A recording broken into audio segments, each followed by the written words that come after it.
UN-ന്റെ കീഴിലുള്ള 2 സ്കൂളുകളിൽ കൂടി ഇസ്രായേൽ സേനയുടെ ആക്രമണം ഉണ്ടായി.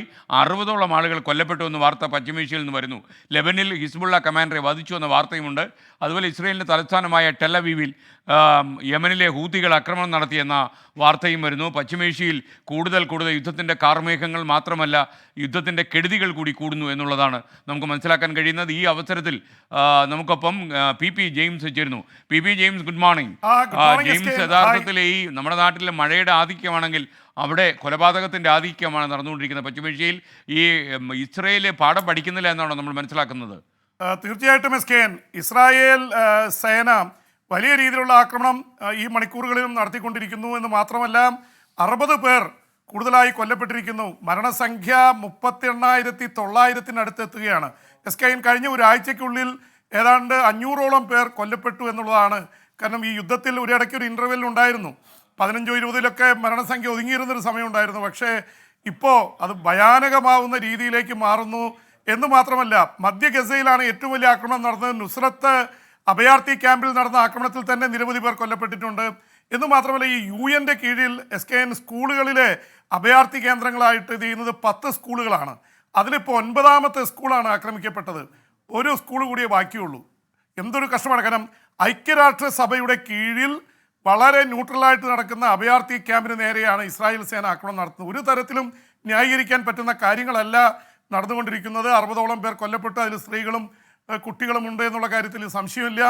അപ്പോൾ അതുകൊണ്ട് ഇത് സംബന്ധിച്ചുള്ള വലിയ അന്താരാഷ്ട്ര തലത്തിലുള്ള എതിർപ്പുകളൊക്കെ വരുന്നുണ്ട്. പക്ഷേ ഇസ്രായേൽ പ്രധാനമന്ത്രി ബെഞ്ചമിൻ നെതന്യാഹുവും അവരുടെ ഭരണകൂടവും ഒരു തരത്തിലും അത് പിന്നോട്ട് പോകുന്നില്ല.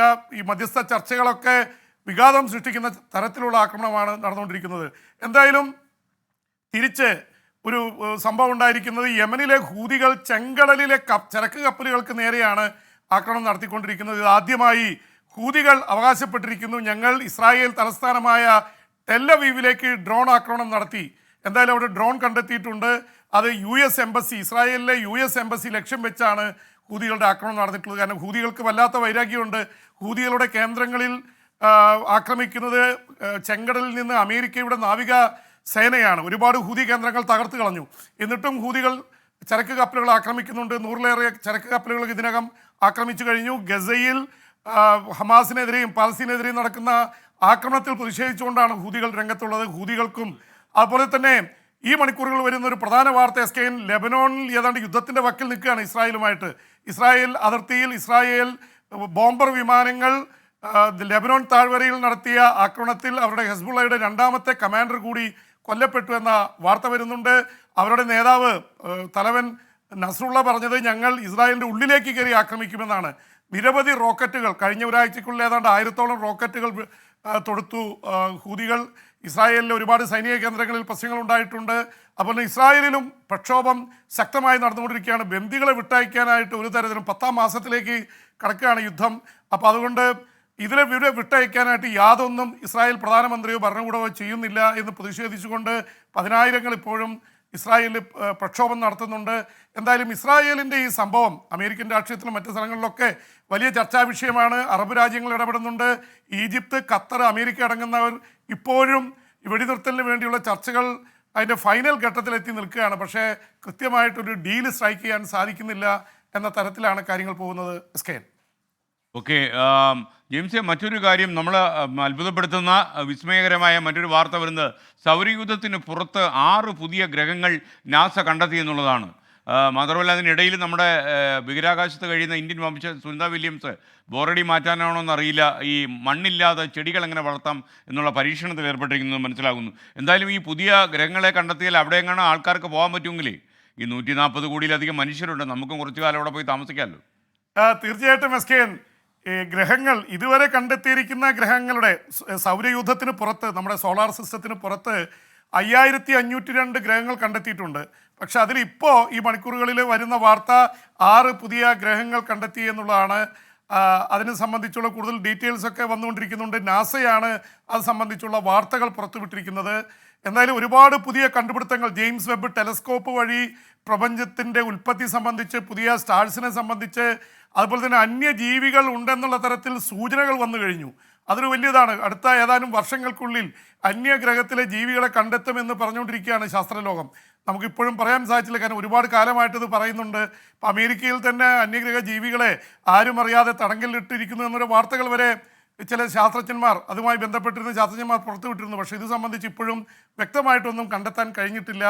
എന്തായാലും അതിൻ്റെയൊക്കെ ഇടയിലാണ് ഇപ്പോൾ 6 പുതിയ ഗ്രഹങ്ങൾ കണ്ടെത്തിയിരിക്കുന്നത്. കഴിഞ്ഞ ദിവസങ്ങളിൽ മറ്റേ ഹൈഡ്രജൻ സൾഫൈഡ് പോലെ ഈ ഫൈറ്റോ പ്ലാങ്ക്ടൻ പോലുള്ളവർക്ക് ജീവിക്കാൻ പറ്റുന്ന സ്ഥലങ്ങൾ, ഗ്യാസ് കണ്ടെത്തിയിരുന്നു ചില പ്ലാനറ്റിൽ. അപ്പോൾ ജീവനുണ്ട്, പക്ഷെ അത് ഏത് തരത്തിൽ എന്നുള്ളത് മാത്രമേ ഇനി അറിയാനുള്ളൂ.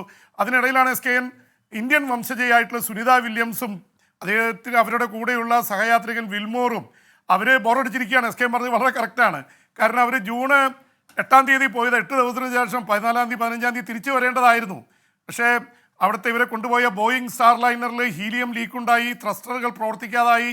അവർ അവിടെ സ്റ്റാൻഡേർഡായിട്ട് കിടക്കുകയാണ്. 41 ദിവസമായി ആ പേടകം അതിനെ പ്രവർത്തനക്ഷമമാക്കാൻ ശ്രമിച്ചുകൊണ്ടിരിക്കുകയാണ്. ബോയിങ് കമ്പനിയെ സംബന്ധിച്ചിടത്തോളം വലിയ നാണക്കേടാണ്. കാരണം അവർ സ്റ്റാർ ലൈനർ വഴി ഇൻ്റർനാഷണൽ സ്പേസ് സ്റ്റേഷനിലേക്ക് ആളെ കൊണ്ടുപോയിട്ട് ആളെ തിരിച്ചു കൊണ്ടുവരാൻ പറ്റുന്നില്ല. ഇപ്പോൾ അവസാനം എലോൺ മസ്കിൻ്റെ സ്പേസ് എക്സ് അവരുടെ പേടകം വിടുന്നുണ്ട്, അതുവഴി തിരിച്ചു കൊണ്ടുവരാനുള്ള ശ്രമങ്ങളുണ്ട്. എന്തായാലും ജൂലൈ അവസാനത്തിൽ തിരിച്ചു വരാൻ കഴിയുമെന്നാണ് പ്രതീക്ഷ. സുനിത വില്യംസ് തന്നെ പറഞ്ഞു, ഞങ്ങൾക്ക് തിരിച്ചു വരാൻ കഴിയുമെന്നാണ് പ്രതീക്ഷിക്കുന്നത്. പക്ഷേ അതിനിടയിലാണ് ഈ മണിക്കൂറുകൾ അവർ നടത്തിയ ഒരു പരീക്ഷണം പുറത്തു വന്നിരിക്കുന്നു.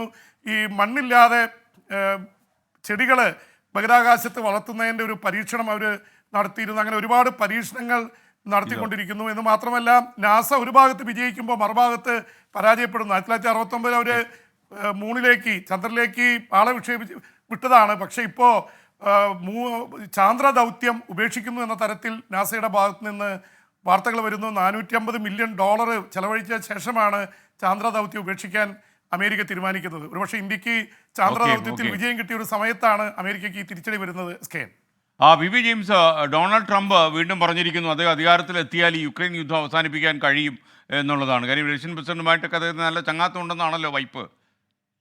SKN ഇന്ന് അവസാന ദിവസമാണ് റിപ്പബ്ലിക്കൻ ദേശീയ കൺവെൻഷൻ്റെ. ട്രംപിനെ പ്രസിഡന്റ് സ്ഥാനാർത്ഥിയായും JD വാൻസിനെ വൈസ് പ്രസിഡന്റ് സ്ഥാനാർത്ഥിയായും പ്രഖ്യാപിച്ച കൺവെൻഷൻ്റെ അവസാന ദിവസം നടത്തിയ ദേശീയ കൺവെൻഷനിൽ നടത്തിയ പ്രസംഗത്തിലാണ് ട്രംപ് ഒരുപാട് അവകാശവാദങ്ങൾ നടത്തിയിരിക്കുന്നത്. ഉക്രൈൻ യുദ്ധം തുടങ്ങി 2 വർഷവും 5 മാസവും പിന്നിട്ട് കഴിഞ്ഞു. അപ്പോൾ ആ യുദ്ധം അവസാനിപ്പിക്കാൻ തനിക്ക് കഴിയുമെന്ന് അദ്ദേഹം അവകാശപ്പെട്ടിരിക്കുന്നു. പിന്നെ അമേരിക്കയുടെ യൂണിറ്റിക്ക് വേണ്ടി ഒരുമിച്ച് നിൽക്കണമെന്ന് പറഞ്ഞിരിക്കുന്നു. എന്ന് മാത്രമല്ല, തൻ്റെ ചെവിയിലൂടെ മൂളിപ്പാഞ്ഞു പോയ വെടിയുണ്ട തൻ്റെ ജീവൻ അപഹരിക്കാതിരുന്നത് ഏതാണ്ട് ഒരു ദൈവികമായ ഇടപെടലാണ്. അപ്പോൾ അമേരിക്കയ്ക്ക് വേണ്ടി താൻ പ്രസിഡന്റ് സ്ഥാനത്തേക്ക് തയ്യാറായി നിൽക്കുകയാണ് എന്നുള്ള തരത്തിലുള്ള വലിയ പ്രസംഗമാണ് അദ്ദേഹം നടത്തിയിരിക്കുന്നത്. വലിയ കരഘോഷമായിരുന്നു. കാരണം ട്രംപിൻ്റെ വഴി തെളിഞ്ഞു വരുന്നു എന്നുള്ള സൂചനകളാണ് റിപ്പബ്ലിക്കൻ പാർട്ടിയിൽ ഇത്ര വലിയ ആവേശമുണ്ടാക്കിയിരിക്കുന്നത്. എന്ന് മാത്രമല്ല, കോവിഡ് ബാധിച്ച അമേരിക്കൻ പ്രസിഡന്റ് ജോ ബൈഡൻ, അദ്ദേഹം ഇപ്പോഴും ബ്രീത്തിങ് പ്രോബ്ലം ഉണ്ട്, ശ്വാസകോശം സംബന്ധിച്ചുള്ള പ്രശ്നങ്ങളുണ്ട്. എന്തായാലും അദ്ദേഹത്തെ മാറണമെന്നുള്ളൊരു ആവശ്യം കൂടുതൽ ശക്തമായിരിക്കുന്നു. അദ്ദേഹത്തിന് ഏറ്റവും വലിയ പിന്തുണക്കാരനായ മുൻ പ്രസിഡന്റ് ബറാക്ക് ഒബാമ തന്നെ പറഞ്ഞതായിട്ടാണ് റിപ്പോർട്ടുകൾ വന്നിരിക്കുന്നത്, ജോ ബൈഡൻ മാറണം, ഇല്ലെങ്കിൽ ട്രംപ് ജയിക്കും. അപ്പോൾ പുതിയ പല പേരുകളും വരുന്നുണ്ട്. കമലാ ഹാരിസിൻ്റെ പേരാണ് പ്രസിഡന്റ് സ്ഥാനത്തേക്ക് പ്രധാനമായി ഉന്നയിക്കുന്നത്. അടുത്ത മാസമാണ് അവരുടെ കൺവെൻഷൻ. അതിനു മുമ്പ് ജോ ബൈഡൻ മാറുമോ ഇല്ലയോ എന്നറിയേണ്ടിയിരിക്കുന്നു. SKN thank you. P James ആണ് വിദേശ വാർത്തകളുമായി നമുക്കൊപ്പം.